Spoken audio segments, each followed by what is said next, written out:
Good afternoon, everyone. Thank you all for taking the time to be here today.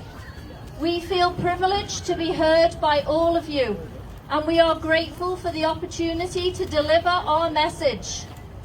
We are a group of healthcare professionals that work at a hospital here in Edmonton. We are frontline staff, providing direct patient care in the ICUs, wards, and throughout the hospital. We stand with you, as some of us have been doing for some time now. We want to share our story about what is happening at our hospital.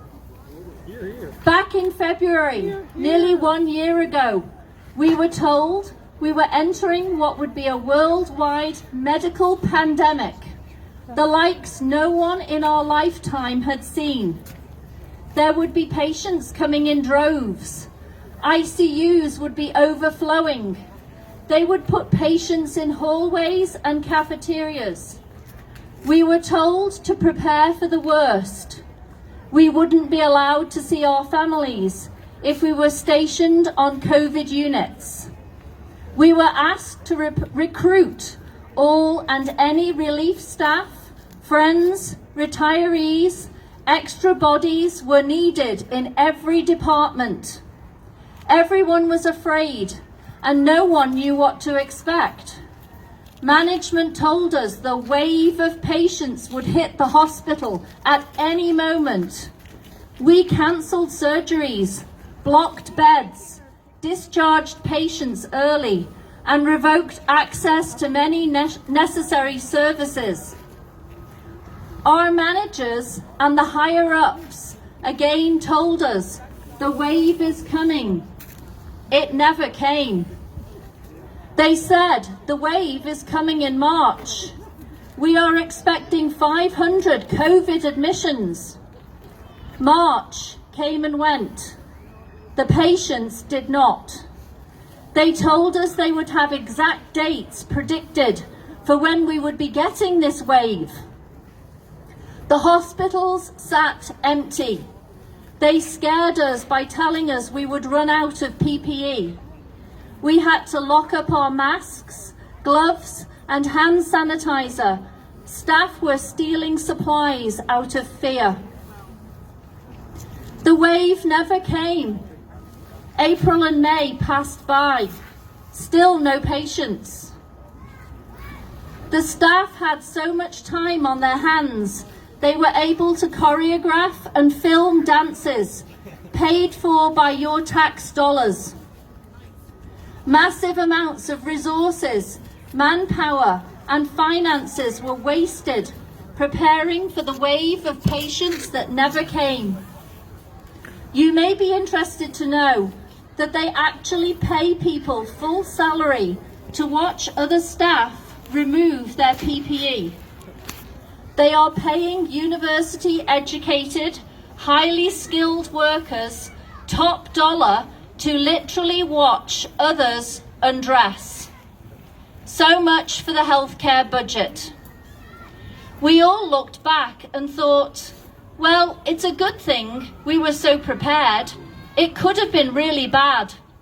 At least this was a good exercise if we have a real pandemic. Slowly things returned to normal at the hospital. Surgeries resumed, services were reinstated, summer came, and people were distracted. Here we are, once again, preparing for another surge. The fear-mongering has started again, but much worse. We are flooded with emails about the rising case numbers and how many of these patients will require hospitalization based on models. Where are these models coming from? There are empty beds and open units all over the hospital. The ICUs are near capacity because they always are. It is rare to have empty beds in an ICU. The hospital is not overcrowded. This has become a toxic environment. We are no longer allowed to sit next to one another. They have shut down staff gyms indefinitely. They closed common areas for breaks and removed seating. All water fountains remain covered in plastic. They have redeployed staff to job duties that are out of scope, with no clear direction on when they will return to their usual jobs. We must wear a mask at all times, no exceptions, no matter what. Mask exemptions do not apply. Many people are having horrible skin conditions, breathing difficulties, and other health concerns as a result.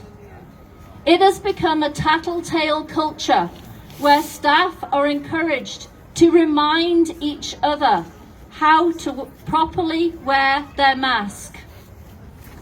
It doesn't matter if we can't breathe.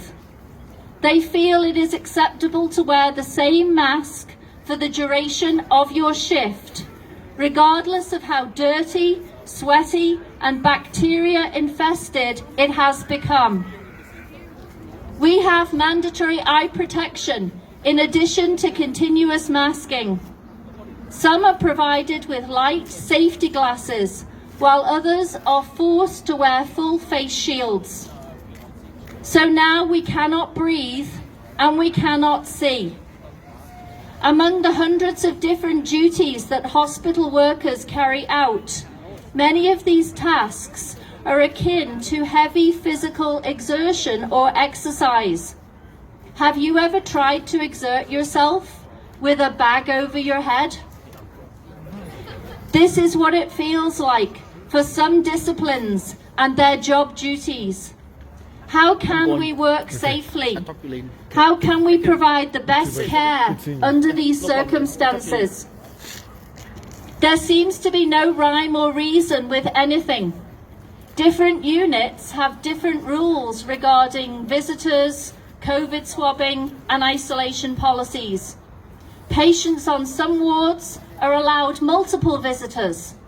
Others who may be in their dying days are meant to suffer alone or require high-level permission to have visitors approved. Patients who have new COVID symptoms are curiously not moved into an isolation room to await the results of their swab. Rather, they remain in the same room with another patient, separated by a curtain. They share a bathroom. They have the same staff looking after them. They are putting COVID positive patients in the same units as regular patients. How can they blame hospital outbreaks on staff congregating when they can't even follow their own isolation protocols? No kidding. Regular patients with no COVID symptoms or exposures must also comply. Those with severe respiratory impairments or anxiety are not allowed to leave their room without wearing a mask. When the initial surge planning began in March, management determined there would be one main COVID hospital to reduce outbreaks. Within each hospital, there are supposed to be clean ICUs with no COVID patients and COVID-specific ICUs to prevent staff from cross-contaminating patients. That has completely gone out of the window.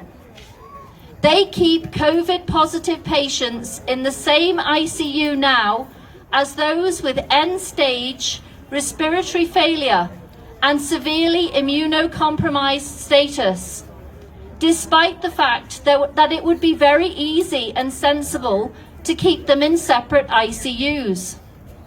This goes directly against the notion to protect the vulnerable. Yes, the patients are in separate rooms, but many of the staff are the same as they are as they are stationed to work on that particular unit. Human error is real. We make mistakes.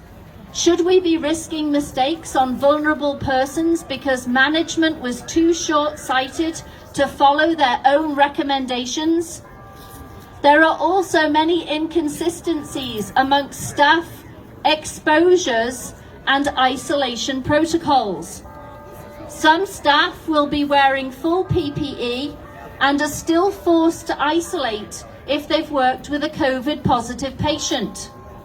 We have heard stories of others being exposed without proper PPE during procedures in very close contact, and yet these people can return to work in less than 1 week.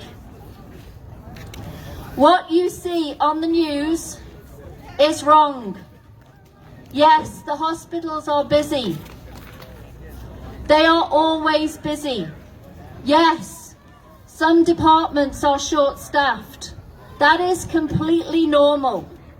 Perhaps if we used a more common sense or even scientific approach to dealing with potential staff exposures, we wouldn't have so many workers home on isolation when they absolutely do not need to be.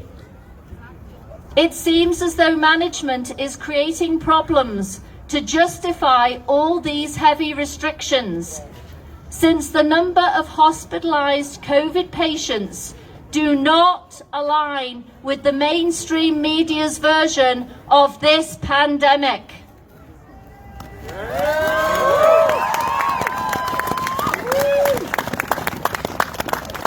Stories are being twisted. Numbers are being projected. Patient care is suffering, and staff morale in the health system has never been lower. We used to be so proud to do the work that we do and felt so fulfilled in helping others. Now everyone is afraid, angry, and burnt out. Now, thanks to the media, we absolutely cannot speak up. We cannot have an opinion. We are vilified for supporting protests or believing that these measures have gone too far. We cannot stray from the narrative of fear being shoved down our throats, that we are in the midst of this pandemic that is putting incredible strain on our healthcare system. The system is creating this. And now we're labelled as anti-maskers. We work in a hospital. We are trained to use masks. We know how they work. They are very beneficial in the right circumstance and for the proper reasons. We are trained, retrained, and in some professions, even examined on proper donning and doffing. Some of you may question why we are afraid to speak up, or why we are not doing more to alert people about what is going on. Some of us have worked our lives to get where we are today. We have spent years in education and training. We have pride in our jobs. We love what we do, what we truly enjoy, and we are passionate about a career which we have worked so hard for. Healthcare professionals in every niche are being threatened with disciplinary action, not just with the loss of their job, but with the loss of their professional license.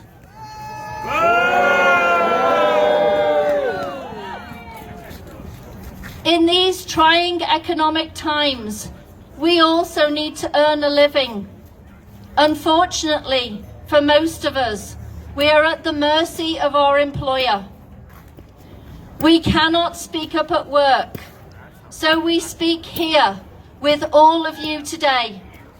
While many hospital workers, unfortunately, are consumed by the fear which management has instilled upon them, We know there are others like us, others like all of you, who believe that our own health decisions should be made by our own selves.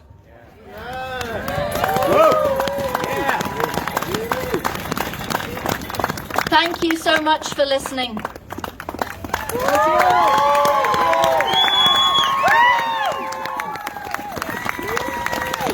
Awesome. Thank you so much, Karen. Another massive round.